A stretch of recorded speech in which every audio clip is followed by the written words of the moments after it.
especificamente, me alegra muito, porque é a última terça-feira que essa igreja será congregação. Próxima semana já teremos um conselho. E eu creio que os irmãos têm orado por isso, têm clamado diante de Deus. Nós temos buscado a orientação do Senhor, porque esta congregação ela foi iniciada aos pés do Senhor, debaixo de oração, através de vidas que realmente amam a Cristo. Então, tudo o que tem acontecido tem sido muito abençoador, e Deus certamente estará amparando, como sempre amparou essa igreja. A cada um dos irmãos é uma alegria, e deve ser também para cada um de vocês, estarem fazendo parte dessa história inicial da Igreja Presbiteriana da Filadélfia, em Tucuruí. Eu gostaria, nesse momento, de abrir a palavra do Senhor com os irmãos, no primeiro livro de Samuel, capítulo 8. Nós leremos todo esse capítulo, são apenas 22 versículos. Primeiro livro de Samuel, capítulo 8.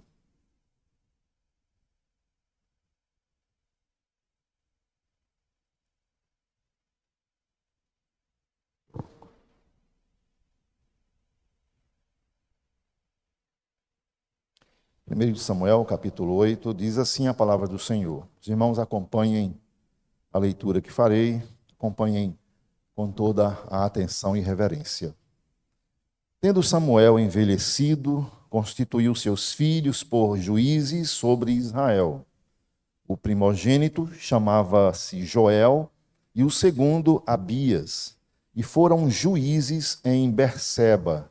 Porém, os seus filhos não andaram pelos caminhos dele, antes se inclinaram à avareza e aceitaram subornos e perverteram o direito. Então, os anciãos, todos de Israel, se congregaram e vieram a Samuel a Ramá. E lhe disseram: Vê, já estás velho, e teus filhos não andam pelos teus caminhos. Constituí-nos, pois, agora um rei sobre nós, para que nos governe como o têm todas as nações. Porém, esta palavra não agradou a Samuel, quando disseram: Dá-nos um rei para que nos governe. Então Samuel orou ao Senhor. Disse o Senhor a Samuel: Atende a voz do povo em tudo quanto te diz, pois não te rejeitou a ti, mas a mim, para eu não reinar sobre ele. Segundo todas as obras que fez desde o dia em que o tirei do Egito até hoje, pois a mim me deixou e a outros deuses serviu, assim também o faz a ti. Agora, pois, atende a sua voz, porém adverte-o solenemente e explica-lhe qual será o direito do rei que houver de reinar sobre ele. Referiu Samuel todas as palavras do Senhor ao povo que lhe pedia um rei e disse: Este será o direito do rei que houver de reinar sobre vós. Ele tomará os vossos filhos e os empregará no serviço dos seus carros e como seus cavaleiros, para que corram diante deles.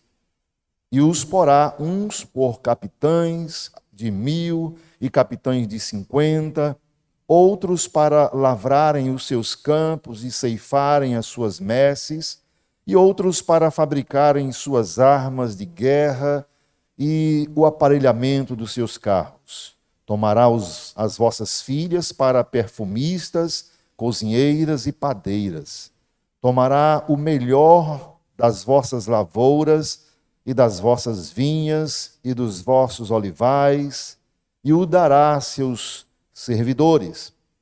As vossas sementeiras e as vossas vinhas dizimará para dar aos seus oficiais e aos seus servidores. Também tomará os vossos servos e as vossas servas, e os vossos melhores jovens, e os vossos jumentos, e os empregará no seu trabalho.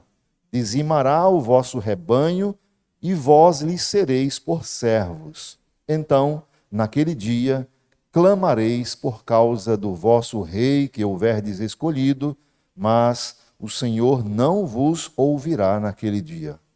Porém, o povo não atendeu à voz de Samuel e disse: Não, mas teremos um rei sobre nós, para que sejamos também como todas as nações. O nosso rei poderá governar-nos, sair adiante de nós e fazer as nossas guerras. Ouvindo, pois, Samuel todas as palavras do povo, as repetiu perante o Senhor. Então o Senhor disse a Samuel: Atende a sua voz e estabelece-lhe um rei. Samuel disse aos filhos de Israel: Volte cada um para a sua cidade. Amém. Vamos orar, irmãos. Santo Deus, como nós louvamos o teu santo nome, por sabermos que o Senhor tem sido tão bondoso para com o teu povo, principalmente, ó Deus, quando o povo esquece de que quem reina é o Senhor. Quando muitas vezes o povo busca outros para substituir o Senhor. Mas o Senhor continua sendo bondoso, generoso, ainda que, ó Deus, tenha que manifestar sua justiça, seu juízo, mas ao teu povo o Senhor tem mantido fiel. Oramos pedindo que agora olhe para nós, após lermos essa palavra que o Senhor inspirou, e faça-nos, ó Deus, compreendê-la, aplicá-la às nossas vidas a partir do ensinamento desse texto. Oramos e agradecemos em nome do Senhor Jesus. Amém. Irmãos, aqui está um capítulo que fala sobre a grande mudança, grande divisor de águas a respeito do povo de Israel, o povo de Deus. Nós estávamos aqui, antes desse texto, estamos aqui contemplando um sistema de governo chamado teocrático, ou seja, a teocracia. Até esse capítulo 8, Deus, ele comandava todas as coisas. Tudo partia do Senhor através dos seus servos, os seus anciãos. Deus conduzia o povo, e mesmo esse povo perecendo, muitas vezes desobedecendo, mas Deus estava à frente de todas as coisas. E agora nós vemos aqui uma outra proposta do próprio povo de Deus, falando a respeito de certa forma, o cansaço. Eles não estão muito interessados em ter um Deus que governe sobre eles distante. Eles querem um rei que esteja próximo, que vai para as guerras junto com ele, que esteja reinando ali próximo a eles. Deus, então, pede que seja atendido esse pedido. Muitas pessoas falam, muitos debatem sobre assuntos relacionados, por exemplo, a essa questão de governança, a questão política, quer seja uma política nacional ou uma política internacional. Muitos debatem sobre isso, irmãos, sem se darem conta de quais são os princípios que se encontram aqui contidos nesta palavra política. O problema principal, irmãos, consiste exatamente no equívoco, na dificuldade de se compreender, ou seja, na ignorância, não compreender a verdade quanto ao governo humano. Nós já impregnamos na nossa mente também, a geração de hoje, desses últimos séculos, de que o governo humano parece que tem muito mais ênfase do que tudo. A geração moderna, ela já não tem mais a noção do que seja de fato o governo divino. Quando nós falamos do governo de Deus, parece que estamos falando de um tempo que não existe mais. A nossa mente está impregnada com o governo humano e nós muitas vezes não compreendemos a verdade que está por trás do governo humano. Nós brigamos, nós discutimos, nós ficamos de mal uns com os outros, famílias se quebram, exatamente quando o assunto é o governo humano.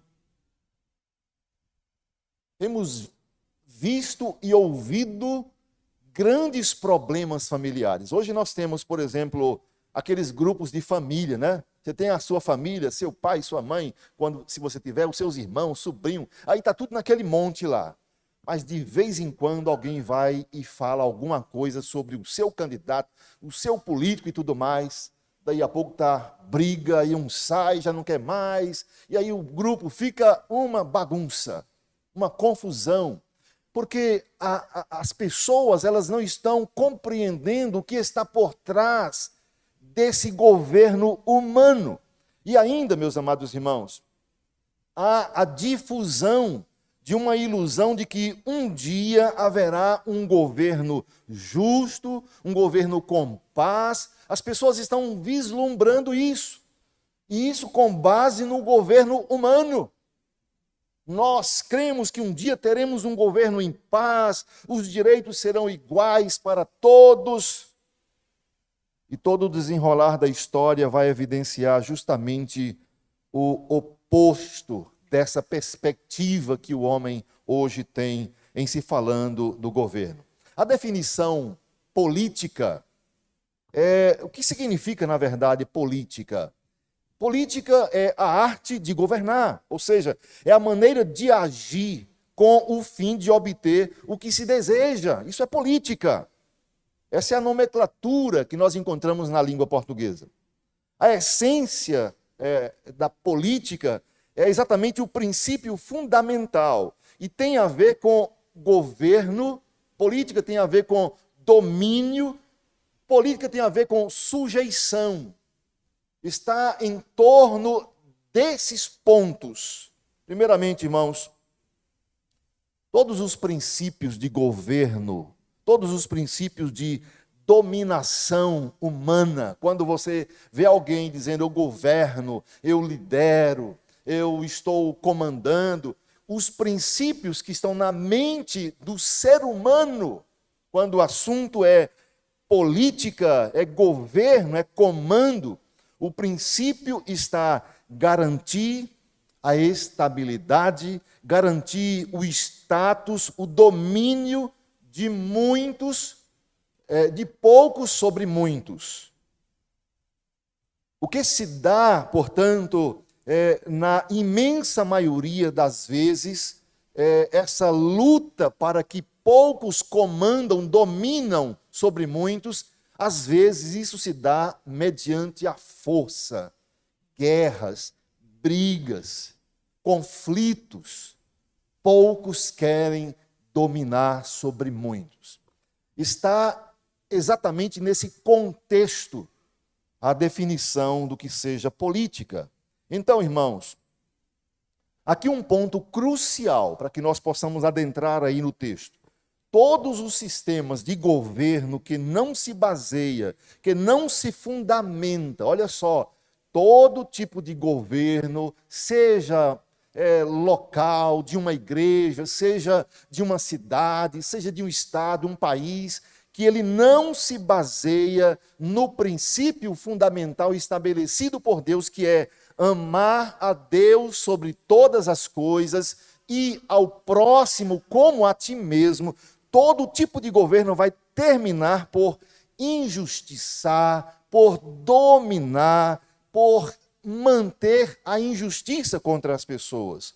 O princípio da justiça de um governo só pode vir de um código de leis, de normas que sejam baseados no amor a Deus e ao próximo.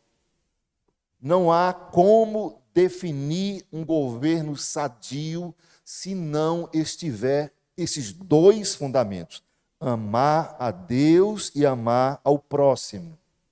O homem não foi criado, irmãos, portanto, para ser dominado. Nós vamos perceber que a Bíblia nos ensina que o homem foi criado originalmente para dominar, para dominar a terra, para comandar todas as coisas. É exatamente esse o propósito de Deus. Quando o homem recebeu de Deus esse legítimo direito, ou ele recebeu direito sobre o governo sobre a terra, ele então não podia encontrar nenhum problema. Não houve dificuldade. Deus diz: olha, você vai comandar, dê nome tudo, você vai reger a terra. Então não houve nenhum problema, não houve nenhuma resistência nesse governo que Deus deu para o homem. Era um governo perfeito. Basta lermos a história do povo de Adão e Eva ali no Éden, antes do pecado. Ele não tinha dificuldade. Adão não foi reclamar para Deus: Senhor, olha, esses animais não querem, eu estou tendo dificuldade para comandar isso. Não, o governo foi perfeito. Foi algo bom, satisfatório. Toda a terra era o lugar de domínio natural, era o lugar de domínio pacífico, criado para o homem. A palavra do Senhor lá em Gênesis capítulo 1, no versículo 28, diz: e Deus os abençoou, lá no Éden, e Deus os abençoou e lhes disse: sede fecundos, multiplicai-vos, enchei a terra e sujeitai-a, ela estará sujeita a você. Dominai sobre os peixes do mar, sobre as aves dos céus, sobre todo animal que rasteja pela terra. Então, meus amados irmãos, o homem tinha um governo perfeito. Contudo, o que nós vamos perceber é que o homem foi vencido por Satanás, logo no princípio. O homem perdeu o rumo do seu sentido de governo perfeito. O homem passou a corromper-se de muitas maneiras. O pecado chegou e esse governo que era bom fez o homem ficar totalmente desnorteado. O homem ficou deturpado em seus princípios. Os princípios que eram natos de um governo naturalmente justo. O homem passou a ser injusto. O homem passou a ser mau no seu governo.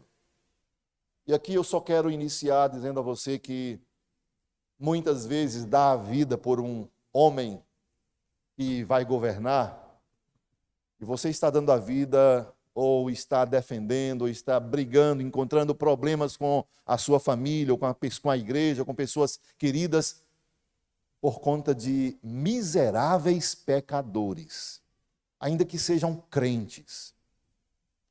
Porque o governo por parte do homem é um governo de uma pessoa pecaminosa, mal, injusta. O que nós percebemos ali no Éden é que Satanás obteve de Adão uma espécie de concessão forçada sobre o domínio do mundo, porque o Senhor do mundo, que Deus concedeu, que foi Adão, ele iria dominar, ele poderia comandar todas as coisas, tudo estava sujeito a ele. E esse Senhor do mundo, tendo sido vencido pelo diabo, ele se tornou servo do vencedor. E a história da humanidade, ela tomou um rumo estranho, completamente nocivo. Satanás, ele mantém, de certa forma, o domínio sobre algumas coisas. Em outras palavras, irmãos, Satanás conquistou para si o domínio do mundo após a derrota de Adão. E como consequência desse fato ali no Éden, a humanidade deteriora-se cada vez mais e rapidamente. A humanidade, ela passa a agir sobre princípios satânicos infernais de governo. A humanidade ela passa a ter diretrizes malignas com relação ao governo, ou seja, ela passa a ser uma humanidade independente de Deus, ou seja, aquela que tem uma autorregência, ela se rege de maneira egoísta. Quando o homem está querendo reger a si mesmo, governar, ele o faz com egoísmo, com mundanismo. Então, os governos das nações, eles são fundamentados depois da queda, irmãos. São fundamentados na arrogância, no ódio e, consequentemente, o governo das nações são injustos, totalmente injustos. A situação, ela evidenciou-se cada vez mais de maneira sórdida. A humanidade se torna abominável, se torna cada vez mais desprezível, a tal ponto, irmãos, que Deus ele teve que destruir toda a humanidade. O governo, por conta da queda, se tornou tão sórdido, a humanidade ficou tão caída, tão deteriorada, que Deus veio e fez a primeira geração dos seres humanos ser totalmente destruída. A palavra do Senhor, lá em Gênesis capítulo 6, o versículo 5, 6 e 7, diz assim, versículo 5 e o versículo 7, verso 5 diz, Gênesis 6, viu o Senhor que a maldade do homem se havia multiplicado na terra e que era continuamente, essa palavra continuamente não é um tempo bom e um tempo ruim, não, a humanidade ela se tornou continuamente mal, todo o desígnio do coração do homem se tornou mal. E o verso 7 disse o Senhor, farei desaparecer da face da terra o homem que criei. Então veja, meus amados irmãos, o homem quando pensa em dominar a si mesmo, em autogovernar, ele perece, não faz nada que presta. Deus permitiu que os acontecimentos chegassem a tal ponto, a fim de que as gerações futuras elas pudessem compreender de forma literal. Deus permitiu que tudo isso acontecesse para que as gerações elas pudessem perceber a perdição, a inutilidade do homem após a sua queda. Deus então deixa bem claro, olha, depois da queda o homem ele se tornou um fracasso. Ele não tem qualquer expectativa, não tem qualquer esperança. Era algo insolúvel a situação da raça humana, porque de uma forma ou de outra o homem sempre iria se corromper. Após a queda não teve como ter uma expectativa no próprio homem, no próprio governo da humanidade, dizendo, nós um dia vamos conquistar a paz. Um dia nós vamos lutar, vamos trabalhar, vamos ter um bom governante, um bom rei, um bom presidente, para que nós possamos alcançar a paz. Não! A situação depois da queda foi que o homem sempre deteriorou-se. Essa situação, irmãos, ela só foi solucionada com a vinda do Senhor Jesus Cristo ao mundo, quando ele veio para resgatar os homens de debaixo do domínio satânico. Jesus veio para dizer, onde está, ó morte, a tua vitória? Ele veio para vencer aqueles que estavam debaixo desse domínio maligno. Cristo derrotou Satanás. E Jesus Cristo conquistou para si o direito de domínio sobre o mundo. Veja, irmãos, que aqui Jesus, ele, como rei, como Deus, Jesus, como Deus, jamais perdeu o domínio. Satanás nunca teve o domínio no lugar de Deus. Mas aqui, entre os homens, a influência da humanidade, das pessoas, a gente vai perceber que Satanás, ele passou a agir duramente. Não que Satanás teve o domínio no lugar de Deus, mas Jesus, enquanto Deus, ele mantém o domínio sobre todas as coisas. Mas aqui, quando nós falamos sobre o comando, o governo do homem, que Satanás passou a ter influências fortíssimas, se fala a respeito do Jesus Cristo, Filho do homem, como ele mesmo frequentemente se referia a si mesmo. Ele diz, quando o Filho do homem, Jesus como Filho do homem. Embora seja esse um assunto de difícil compreensão em razão exatamente da limitada capacidade do entendimento humano diante dos mistérios de Deus, embora tudo isso aconteça, Jesus, ele é o próprio Deus que se fez homem. Tendo assim, ele, Jesus Cristo, condições, ele pôde estabelecer uma relação dupla e harmônica com direitos sobre todo o cosmos, sobre todo o mundo, de duas maneiras. Primeiro, Jesus Cristo, ele domina de forma eterna enquanto Deus. Ele tem um domínio eterno como Deus.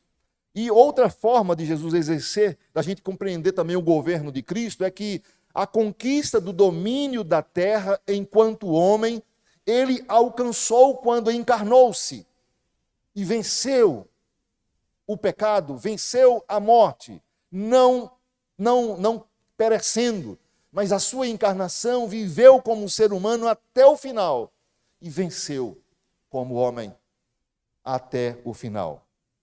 Mas veja, irmãos, que até que Jesus Cristo viesse ao mundo era necessário uma geração de homens que não se corrompesse. Era necessário uma geração de pessoas que não se perdesse, que não se envolvesse com o pecado, com o que o homem se envolveu. Como se aqueles homens se corromperam bastante, então os homens não tiveram mais outra expectativa. Então a gente vê que antes mesmo do dilúvio, quando Deus trouxe uma destruição para toda a terra, e o dilúvio não foi apenas ali naquela região, o dilúvio foi em toda a terra. Todo o globo terrestre foi inundado, o dilúvio foi geral, e quando Deus então traz esse dilúvio, ele começa uma nova geração, a chamada geração pós-diluviana. Deus então inicia uma nova geração, tendo constituído para si mesmo um povo particular e um povo sobre o seu governo. Após o dilúvio, nós vamos encontrar agora Deus estabelecendo um povo para si, dizendo, vocês serão governados por mim. E esse povo é chamado povo judeu, povo que vem agora como exclusividade do Senhor, são os povos pós-diluvianos. E para que esse povo não se corrompesse depois do dilúvio, Deus lhe deu as leis, como também mandou os profetas, que eram homens separados para falarem sempre em nome do Senhor. Aqui nós estamos agora, depois do dilúvio, tendo o chamado período teocrático, a teocracia. Assim, todas as gerações de homens e mulheres, todo aquele povo que nasce depois do dilúvio, atravessa séculos e séculos, preservando os princípios de governo divino. Depois do dilúvio, o Senhor agora comanda, e todas as gerações vêm e preservam o governo teocrático. Eles são rodeados por povos, domínios de governos de todos os deuses que eles acreditavam, mas Israel era comandado pela lei de Deus. Haviam outros povos que estavam sendo comandados e dominados pelos ditames de Satanás, idolatrias e tudo mais. Mas Israel agora está separado. É um povo que Deus está dirigindo os seus passos. Lá em Deuteronômio, abra aí comigo esse texto. Deuteronômio capítulo 7, nós leremos o verso 1 ao 4.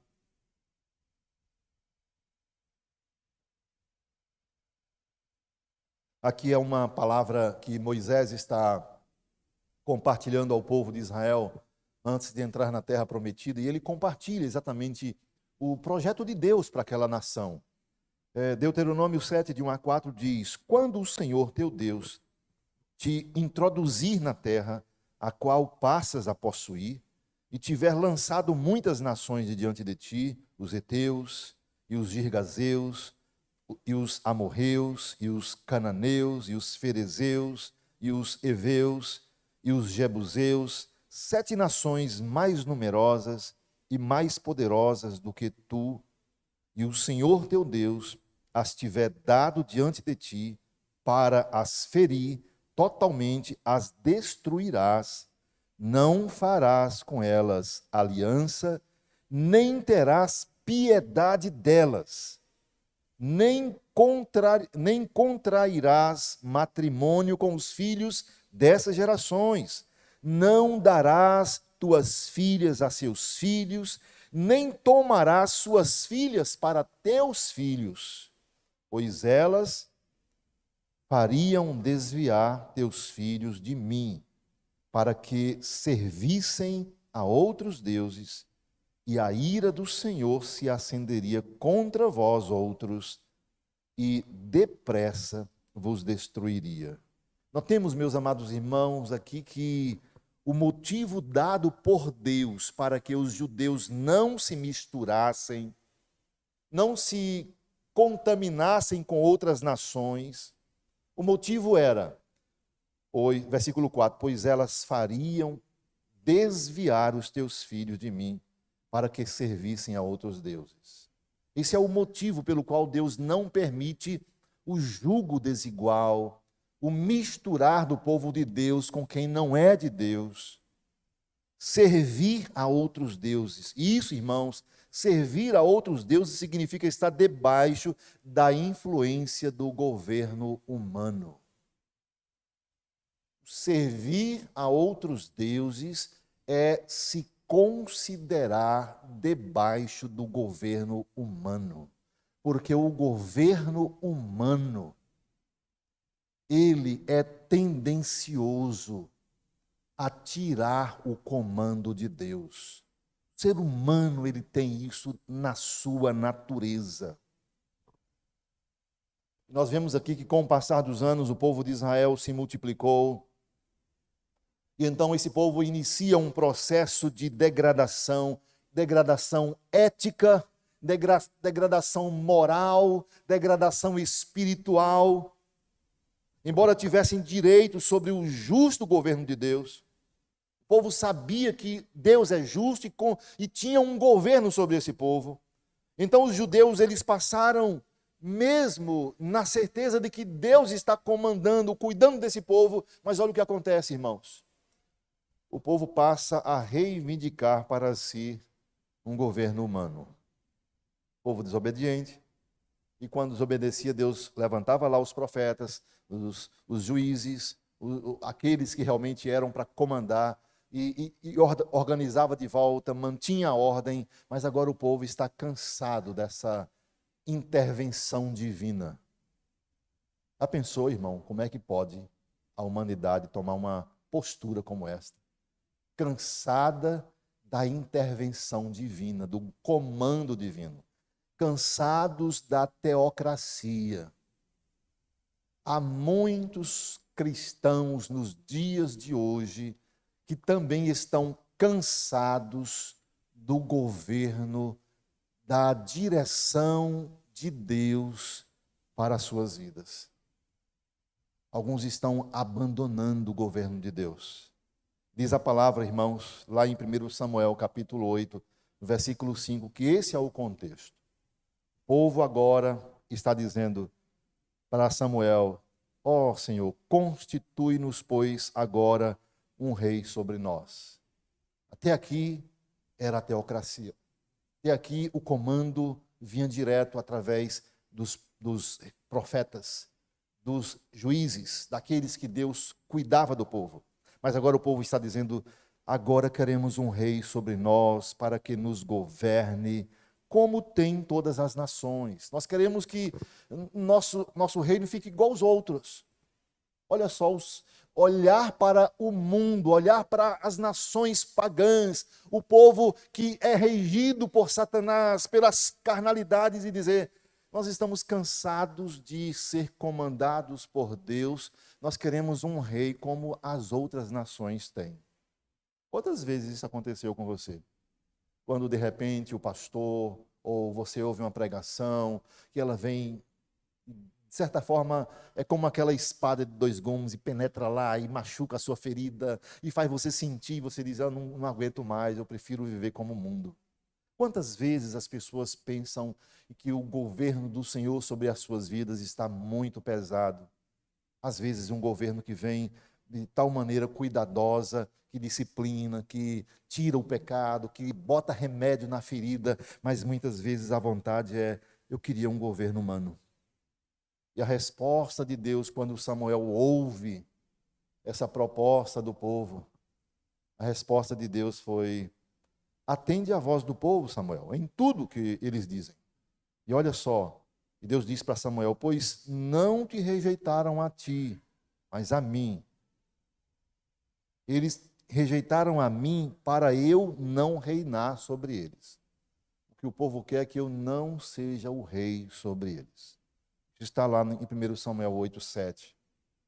Aquela atitude dos judeus é uma atitude que mostra de forma evidente o estado de degradação. Aquela postura mostra que aquele povo estava caminhando cada vez mais para o distanciamento de Deus, porque eles rejeitam o governo divino sobre eles. Deus já havia de antemão provido a situação para aquele problema. O problema da rejeição do governo de Deus. Solução esta, meus irmãos, que ocorreu com a vinda do Senhor Jesus Cristo.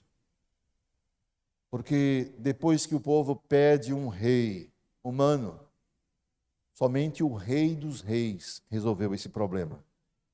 A vinda de Cristo, como ele veio para constituir um novo povo, um povo de propriedade exclusiva de Deus, que são exatamente os cristãos. Então, os cristãos verdadeiros, eles se encontram hoje debaixo do governo de Cristo, no reino de Deus.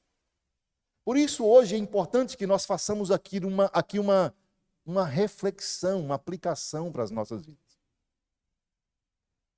A que povo nós fazemos parte? Um povo de propriedade exclusiva de Deus que está seguindo a regência de Cristo? Ou nós somos aquele povo que ainda está lutando por um rei humano e achando que nós podemos, inclusive, dar a vida por eles? Pense muito bem, meu irmão e minha irmã.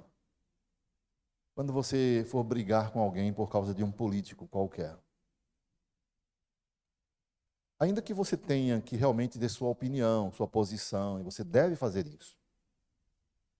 Mas cuidado para que você não substitua o seu político e o coloque como sendo no lugar do Rei dos Reis, Cristo. Sua expectativa nunca pode ser colocada em homens. Os cristãos verdadeiros, eles estão debaixo do governo de Cristo. Os cristãos verdadeiros, eles se encontram num reino de Deus, onde quem reina é Deus. É muito importante que você compreenda isso, que você reflita sobre sua vida. Eu nunca vi alguns crentes sair por aí com a bandeira no nome de Jesus. Com entusiasmo, pegar seu carro e sai, bota um som no carro, cantando um hino, pregando uma palavra, vai para a praça ali, falar sobre o seu rei, sobre Jesus. Muitos não fazem. Mas diz: vamos fazer uma passeata aí de um candidato tal. Gasta um tanque de gasolina, arruma briga com todo mundo, gasta dinheiro para a bandeira e tudo mais. Quem é o rei dessa pessoa? Quem é que reina sobre essa pessoa? Quais são os interesses dessa pessoa? Irmãos, o reino de Deus, ele se iniciou na terra exatamente com a vitória de Cristo.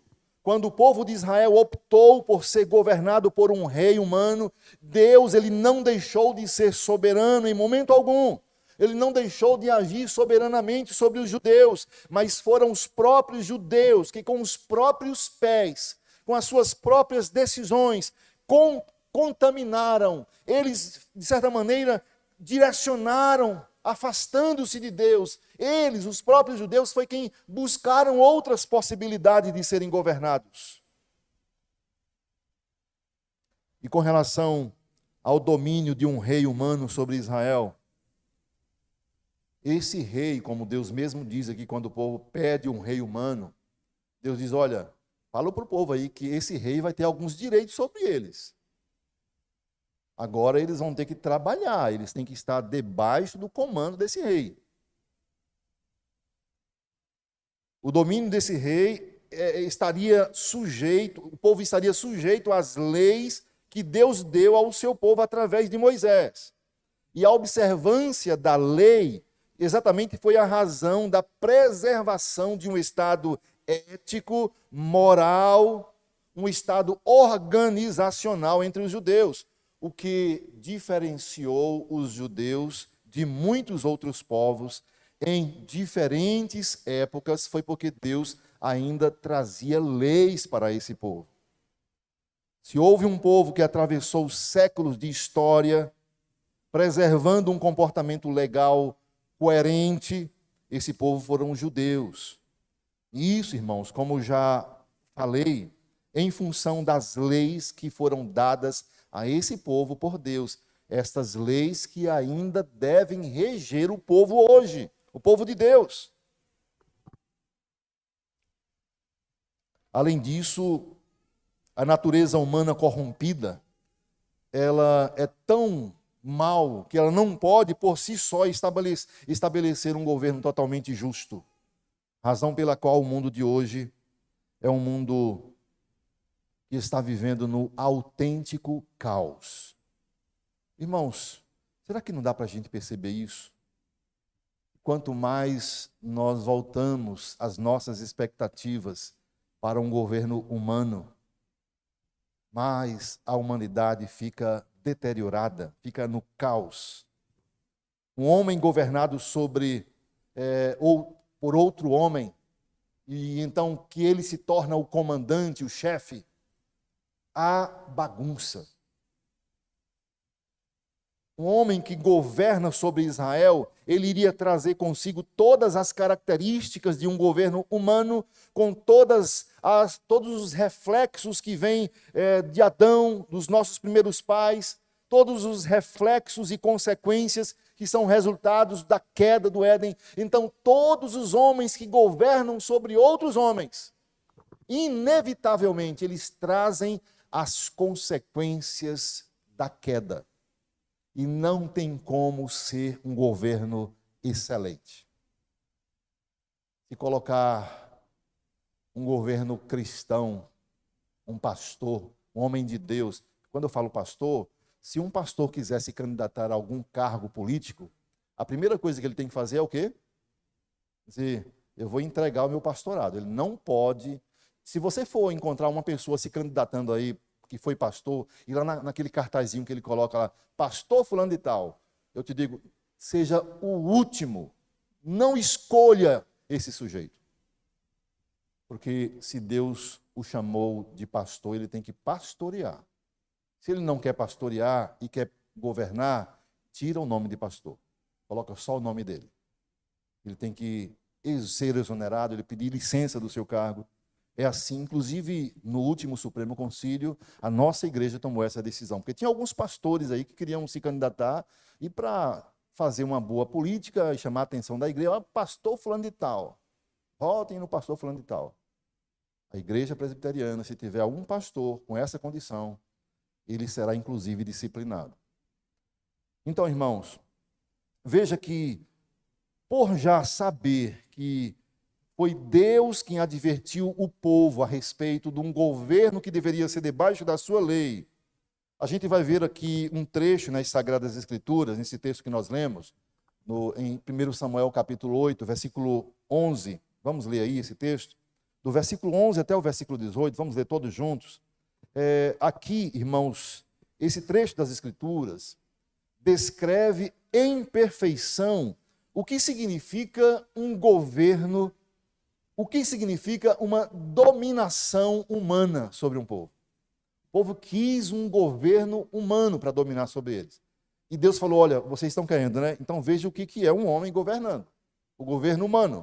Vamos ver aqui, todos juntos? 1 Samuel 8, 11 a 18. Vamos ler juntos? Este será o direito do rei que houver de reinar sobre vós. Ele tomará os vossos filhos e os empregará no serviço dos seus carros e como seus cavaleiros, para que corram diante deles, e os porá uns por capitães de 1000 e capitães de 50, outros para lavrarem os seus campos e ceifarem as suas messes, e outros para fabricarem suas armas de guerra e aparelhamento de seus carros.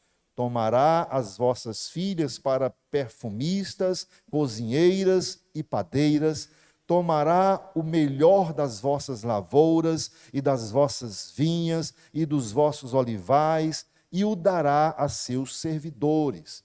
As vossas sementeiras e as vossas vinhas dizimará, para dar aos seus oficiais e aos seus servidores. Também tomará os vossos servos e as vossas servas, e os vossos melhores jovens, e os vossos jumentos, e os empregará no seu trabalho. Dizimará o vosso rebanho, e vós lhe sereis por servos. Então, naquele dia, chamareis por causa do vosso rei, que houverdes escolhido, mas o Senhor não vos ouvirá naquele dia. Vocês vão ter agora que trabalhar para Ele. Vocês vão ter que pagar impostos. Veja de onde é que vem os impostos. Portanto, não reclame. Isso começou exatamente quando o homem resolveu querer ser comandado por um rei humano. Deus diz, olha, vocês vão entregar a dízima, vocês vão ter que pagar os seus impostos. Irmãos, aqui se pode ver em exatidão qual a característica de um governo humano. Um governo humano é um governo de exploração. Um governo humano, naturalmente, é um governo injusto, é um governo parcial, é um governo egoísta. Não há exceção. Em razão do fato do governo de Israel ter sido baseado nas leis que Deus deu a Moisés, por causa disso, então, os judeus, eles possuíam o mais justo de todos os sistemas de governo humano que nunca existiu na terra, por causa das leis que Deus estabeleceu ali para Moisés. Mas mesmo assim, irmãos, por ser um governo exclusivamente divino, também era um governo injusto. As leis eram justas, mas o procedimento dos reis não eram justos. Temos leis perfeitas, mas os homens, os que governam, eles não levam a sério a lei. Qual é um governo, qual é um presidente, qual é um líder mundial que diz, a partir de agora nós vamos todos cumprir esta lei? Nunca teve na história da humanidade. Porque o homem, ele não quer dividir o seu governo com Deus. Isso está na natureza humana. O homem chegou a ficar cansado do comando de Deus. Por isso falou, queremos um rei humano sobre nós, como todos os que estão na face da terra. Irmãos, mesmo assim, esse governo exclusivamente divino era um governo injusto. O que quer dizer dos governos atuais? Como é que nós podemos perceber aqueles governos que se regem por princípios que desprezam as leis de Deus? Aqueles governos que pretendem comandar de dizendo que a lei de Deus tem que ser excluída do meio do povo. Todas as formas de governo humano, sem exceção alguma, são injustas, são perversas, e então toda a história vai nos mostrar exatamente esse fato, irmãos. Qualquer alegação em favor de um governo humano justo, qualquer alegação dizendo que nós vamos ter um governo imparcial, com igualdade de direito, qualquer proposta, qualquer pensamento nesse sentido, não passa de utopia, não passa de mentira. Porque o governo nunca, jamais existiu na terra destituído de Deus que possa ser perfeito e possa ser justo. Todo o palavrório que nós temos ouvido ultimamente a respeito daquela nova ordem mundial, você já deve ter ouvido falar sobre isso, a nova ordem mundial com relação a um mundo melhor. A nova ordem mundial tem pregado isso. Nós queremos um mundo melhor, um mundo com igualdade de direitos para todos, um mundo com realidade cada vez mais prósperas. Esse palavrório, irmãos, não passa de um engano, não passa de sedução do engano, porque os objetivos que estão ocultos nesse movimento da nova ordem mundial é exatamente estabelecer um governo único, um governo mundial, um governo que seja dominado, que domina sobre tudo e sobre todos. Este é o futuro reservado para o mundo. Vai ter o tempo, irmãos, vai chegar o tempo que só um vai governar aqui na terra. Isso está na palavra do Senhor. Virá a besta que será solta, comandará com mão de ferro e não fará absolutamente nada para proteger a lei de Deus. Será exatamente um governo mundial com o objetivo de comandar o mundo. O que nós podemos perceber aqui, irmãos, é que a atual política internacional, por exemplo, é uma política de escancarada condução das nações e dos povos, está cada vez mais conduzindo a um sistema de governo internacional, um governo único, um governo ditatorial. Isso já é um discurso, já está sendo ensaiado, já está sendo manipulado, e nós, se não enxergarmos, é porque estamos cegos. A história da humanidade caminha para o seu desfecho final. Mas isso não acontecerá até que o mais cruel, o mais tirano sistema de política de governo, isso não acontecerá até que esse tirano sistema seja implantado sobre a terra. Agora já está acontecendo, irmãos, diante dos nossos olhos. Já tem sido anunciado a algumas nações. Esse sistema de governo, a nova ordem mundial, será a abreviação, é como se fosse o resumo, a epítome de uma união homem e Satanás na condição de governo sobre a terra. O ser humano e o maligno estará no comando da terra.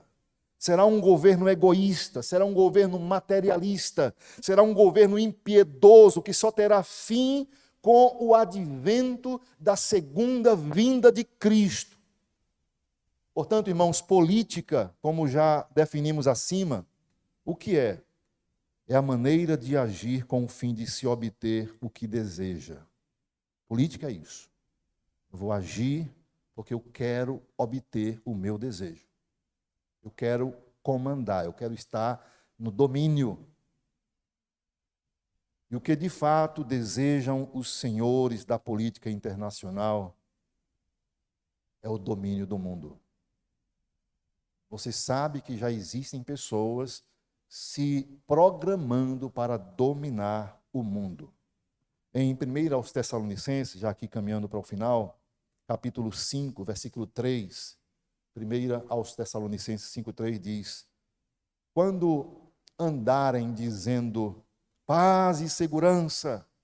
Eis que lhe sobrevirá repentina destruição. O povo vai estar naquela expectativa: agora chegou a paz, agora nós vamos ter segurança.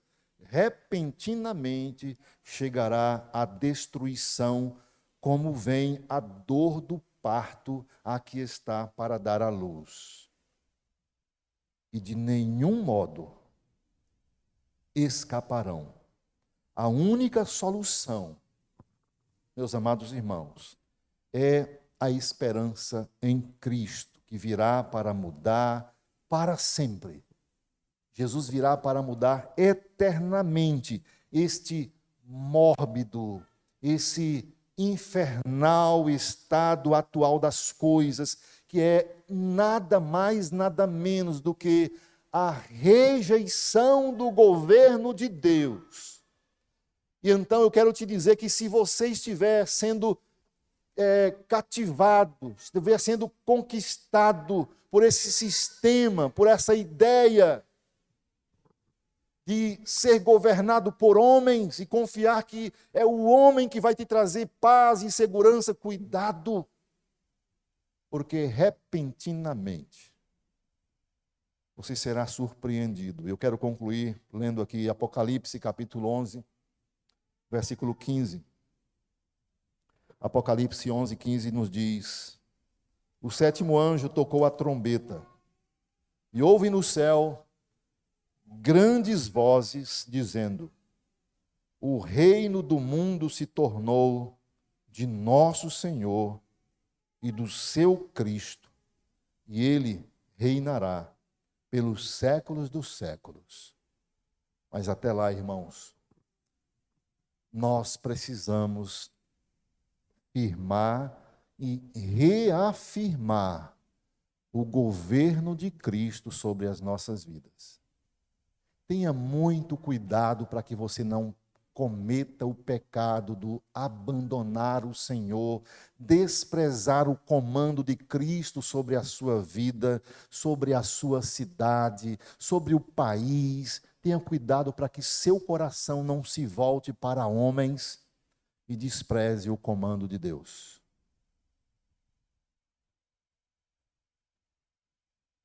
Para que você possa então colocar em prática, entenda que a sua casa está firmada na rocha, que é Cristo. Sua casa não está sendo comandada por homens, mas por Cristo. Se você quer viver na prática esse ensinamento, procure você ser um homem, uma mulher sábia. Busque sabedoria do Senhor. Procure compreender a prova do amor de Deus na sua vida, cuidando de você em todos os momentos. Que Deus, com a sua graça e com a sua misericórdia, aplique sua palavra em nossos corações. Vamos orar? Santo Deus, nós somos gratos ao Senhor, porque o Senhor tem nos dado o norte, tem nos aclarado a mente, principalmente, ó Deus, quando os nossos olhos começam a olhar mais para os homens, começamos a vislumbrar, a ter expectativa em grupos políticos, em pessoas que gritam paz, segurança. Senhor nosso Deus, não permita que nossa esperança seja em outro e não no Senhor. Ajude-nos, ó Deus, a sermos cidadãos e cidadãs que exerçam os seus direitos como cidadãos, sua cidadania nesse mundo. Façam isso, ó Deus amado, confiando no poder do Senhor, no governo do Senhor. E o Senhor mesmo, ó Pai, já tem mostrado para o seu povo o governo que está de acordo com a tua vontade, tem buscado a tua vontade. Pedimos ao Senhor, ó Deus, tenha misericórdia de nós, dê-nos sabedoria, para que não sejamos como aquele povo que quis se afastar de ti. Quis um governo como as outras nações, como os outros povos. O povo que não quis um governo que olhava para a tua lei. Tenha misericórdia de nós. Abençoe essa igreja, esse povo, Pai. dando sabedoria. Assim oramos em Cristo Jesus, o nosso Senhor. Amém. Algum aviso, pastor? Irmãos, nós estamos na semana de oração, orando aí às 6 da manhã e às 18 horas. Vamos continuar ainda amanhã e na quinta-feira. E na sexta-feira, às 19h30, estaremos iniciando o aniversário da congregação. Estará conosco o pastor de Goianésia, Sávio. E no sábado, à tarde, nós teremos um encontro. A comissão estará aqui reunida e todos os candidatos que irão concorrer, tanto para diácono como para presbítero, estão convocados para estar aqui às 4h30 da tarde. É 16 ou 16h30? 16 horas, tá? 16 horas aqui no templo, tá bom? Para poder ter uma mesa redonda aí com vocês aí e os membros da comissão. E no sábado à noite, às 19h30, continuaremos o aniversário da congregação, estaremos cultuando ao Senhor. Domingo pela manhã, às 9 horas da manhã, toda a igreja convocada para estarem aqui presentes, todos. Não tem, eu não posso vir. Não, tem que dar um jeito, né? Nós queremos você aqui, eu quero que você faça parte da organização da igreja, né? Você vai estar votando, aqueles que irão ser votados, e a foto que vai ficar marcada na história dessa igreja, né? E eu quero que você saia nessa foto, né? Que seus netos, né? Um dia vão olhar lá a foto da organização da congregação Filadélfia e vai apontar, isso aqui era o meu pai, isso aqui era meu avô. Então você vai fazer parte, né? Da história dessa igreja, né? Eu vi uma foto da igreja que recebeu lá em Cuiabá, né? E eu vi uma Bíblia que foi distribuída nesse último Supremo Concílio, e lá tinha uma foto da igreja, tem a foto da igreja e tem uma foto daqueles irmãos, acredito que mais de 100 anos atrás, né? Faz parte, né? A história da igreja, né? Então, e domingo à noite, às 7 da noite, às 19 horas, normal, nosso culto aqui de encerramento. Então, irmãos, vamos estar orando pela igreja, esse momento histórico da nossa congregação, tá bom? E todos assim, participando, não deixe de vir, traga a sua família e venha comemorar conosco o aniversário da congregação. São 15 anos, né? Olha que bênção, né? 15 anos, estamos aí já adolescentes, né? Daqui a pouco somos jovens, só que agora daqui para frente vai ser um ano. Né? A partir do ano que vem nós vamos estar comemorando não mais os 16 anos, mas um ano, né, da organização da igreja.